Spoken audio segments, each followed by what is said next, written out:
Hello everyone, welcome to my channel. In the previous video, we started with the concept of admissibility and in that we finished section 5. Now we will read section 136 क्योंकि ये section भी admissibility of evidence का ही part है. So section 136 says judge to decide as to admissibility of evidence. जैसा कि आप देख सकते हैं section 136 में 3 पैराग्राफ्स हैं.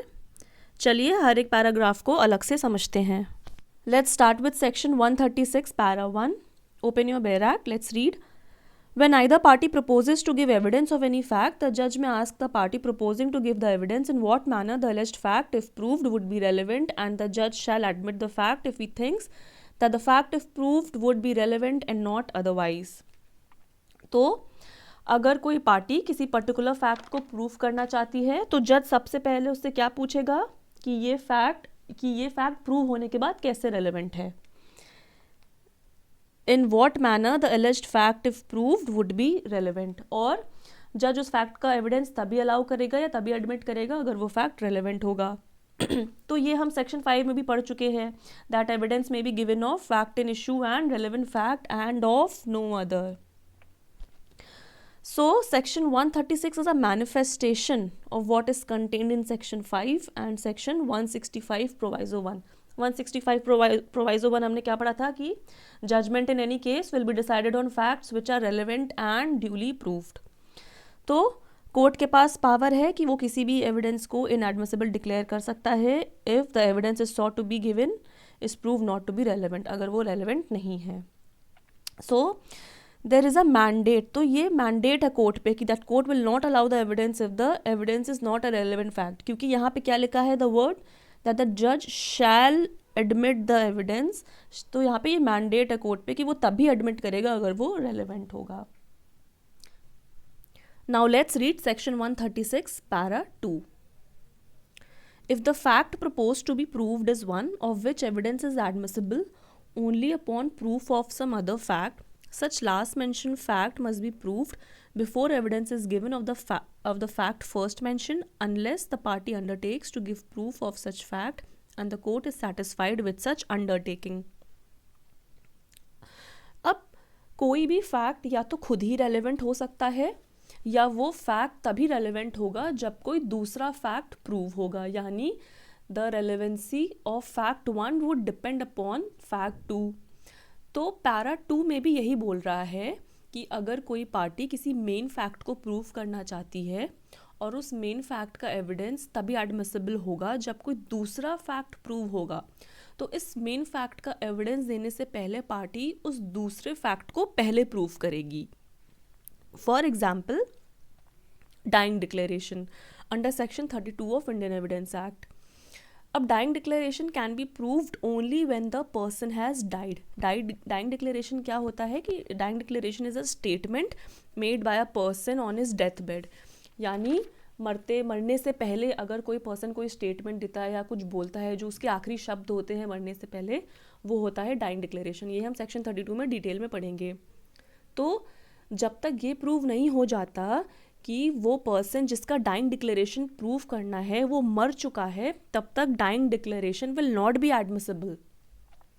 नाउ सपोज फैक्ट 1 जो हमारा मेन फैक्ट है, फैक्ट 1 हमारा मेन फैक्ट है which is to prove the dying declaration of any person of A. And fact 2 ये है कि A इज डेड.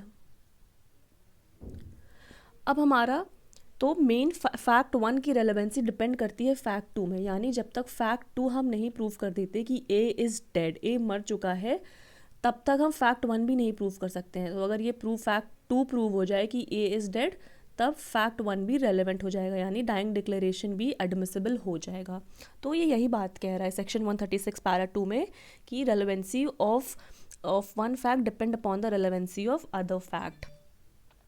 अब so if the relevancy of one fact depend upon the fact depend upon other fact, then relevancy of that other fact will have to be proved first. तो हमें ये पहले prove करना पड़ेगा. हमें main fact को prove करने से पहले इस फैक्ट को प्रूव करना पड़ेगा. अब हमें ये बात ध्यान रखना है कि सेक्शन 136 पैरा 2 में सिर्फ एक ही फैक्ट रेलेवेंट होगा और दूसरा फैक्ट केस के लिए रेलेवेंट नहीं होगा। जैसे यहाँ पे फैक्ट 1 की जो डाइंग, हमें सिर्फ डाइंग डिक्लेरेशन हमें प्रूव करना था, ये रेलेवेंट था हमारे लिए। ए इज डेड ये केस के लिए रेलेवेंट नहीं है, बट ए का जो डाइंग डिक्लेरेशन है वो केस के लिए रेलेवेंट है। तो पैरा 2 में सिर्फ इन दोनों में से केस के लिए सिर्फ एक ही फैक्ट रेलेवेंट होगा। ऑल्दो लेकिन उस फैक्ट की रिलेवेंसी डिपेंड करती है सेकंड फैक्ट पे, तो ये दूसरा फैक्ट हमें पहले प्रूव करना होगा। ठीक है, in para 2 only one fact is relevant and the other fact need not be relevant. The relevancy of first fact would depend upon the other fact. Now let's read section 136 para 3. If the relevancy of one alleged fact depend upon another alleged fact being first proved, the judge may in his discretion either permit evidence of the first fact to be given before the second fact is proved or require evidence to be given of the second fact before evidence is given of the first fact. तो अब para 3 में क्या बोल रहा है? Suppose there are two facts, fact 1 and fact 2. In this case, both the facts are main facts. Para 3 में बोल रहा है कि दोनों ही facts, both the facts are alleged facts. दोनों ही मेन फैक्ट है, फैक्ट 1 भी फैक्ट 2 भी, यानी दोनों ही फैक्ट केस के लिए रेलेवेंट है। नाउ अब से पैरा 3 बोल रहा है कि relevancy of one fact depend upon the relevancy of another fact. तो यानी फैक्ट 1 की रेलेवेंसी डिपेंड होती है फैक्ट 2 के प्रूव होने पे, फैक्ट 2 की रेलेवेंसी डिपेंड होती है फैक्ट 1 के प्रूव होने पे। तो ऐसे केस में कोर्ट के पास डिस्क्रिशन है कि वो परमिट करे कि आप कोई भी फैक्ट पहले प्रूव कर दो। आप या तो फैक्ट 1 पहले प्रूव कर सकते हो या आप फैक्ट 2 प्रूव कर सकते हो, ये कोर्ट के पास डिस्क्रिशन है। So if the relevancy of one main fact depends upon the relevancy of the other main fact, then the court में allow either fact to be proved first. कोई भी इनमें से आप फैक्ट पहले प्रूव कर सकते हो, चाहे तो फैक्ट 1 या फैक्ट 2, क्योंकि दोनों ही मेन फैक्ट है, दोनों ही रेलेवेंट है केस के लिए, तो आप पहले कोई भी फैक्ट प्रूव कर दो। So in para 3 both the facts are relevant. हमें ये बात ध्यान रखनी है कि यहाँ पे दोनों ही रेलेवेंट है, क्योंकि पैरा 2 में क्या था कि सिर्फ एक फैक्ट रेलेवेंट था। हमने जो एग्जाम्पल किया था डाइंग डिक्लेरेशन का, उसमें बस फैक्ट ए रेलेवेंट था केस के लिए, द फैक्ट बी कि ए इज डेड वो केस के लिए रेलेवेंट नहीं था। वो बस इंपॉर्टेंट इसलिए था क्योंकि मेन फैक्ट यानी फैक्ट 1 की डाइंग डिक्लेरेशन की रेलेवेंसी फैक्ट 2 पे डिपेंड करती थी, बट यहाँ पे दोनों ही फैक्ट इंपॉर्टेंट है केस के लिए। So in para 3, both the facts are relevant in the case and the relevancy of one fact would depend upon the existence of the other relevant fact. Para 2 and para 3 में एक difference ये भी है कि para 2 में जो main fact होता है दैट इज़ फैक्ट 1, उसको प्रूव करने से पहले हमें फैक्ट 2 को प्रूव करना होता है। फॉर एग्जाम्पल, अगर किसी लॉस्ट डॉक्यूमेंट का सेकेंडरी एविडेंस देना है तो पहले ये प्रूव करना पड़ेगा that the document is lost. And in para 3 दोनों ही फैक्ट्स मेन फैक्ट्स होते हैं, both the facts are alleged facts, so either of them can be proved first. हम फैक्ट 1 या फैक्ट 2 में से किसी को भी पहले प्रूव कर सकते हैं, कोर्ट के पास ही डिस्क्रिशन होता है। बट पैरा 2 में फैक्ट 2 को पहले प्रूव करना होता है before proving the main fact, क्योंकि मेन फैक्ट की रेलेवेंसी डिपेंड करती है फैक्ट 2 पे। अब एक और सेक्शन नोट करिए, section 104 of Indian evidence Act which says burden of proving fact to be prove to make evidence admissible.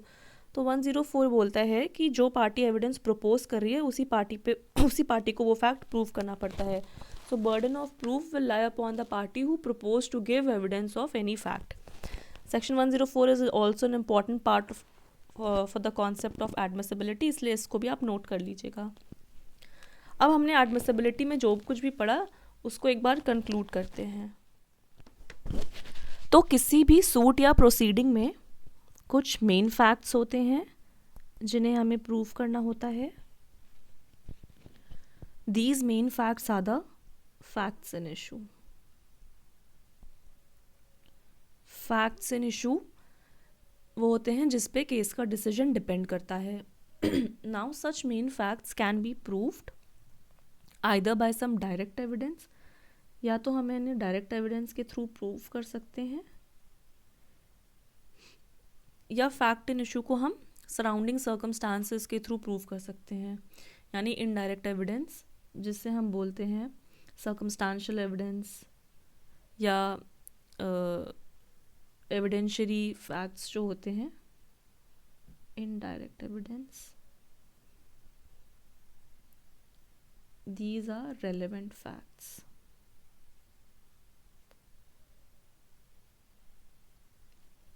Now in a suit or a proceeding, सबसे party पहले relevant facts को prove करती है.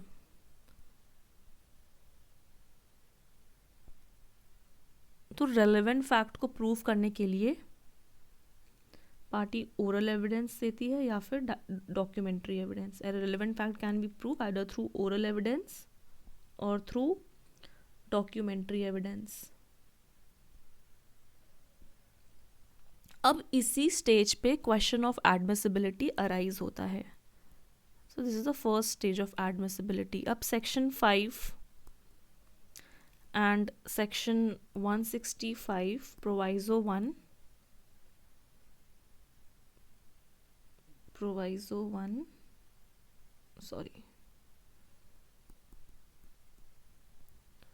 Clearly section 5 and section 165 proviso 1 में ये clearly implicit है कि party सिर्फ रेलेवेंट फैक्ट का ही एविडेंस दे सकती है. देयरफॉर एट दिस स्टेज, इस स्टेज पे यानी जब पार्टी रेलेवेंट फैक्ट का ओरल एविडेंस या डॉक्यूमेंट्री एविडेंस दे रही होती है तो कोर्ट एग्जामिन करेगी कि पार्टी जिस फैक्ट को प्रूव करना चाहती है क्या वो फैक्ट रेलेवेंट है या नहीं.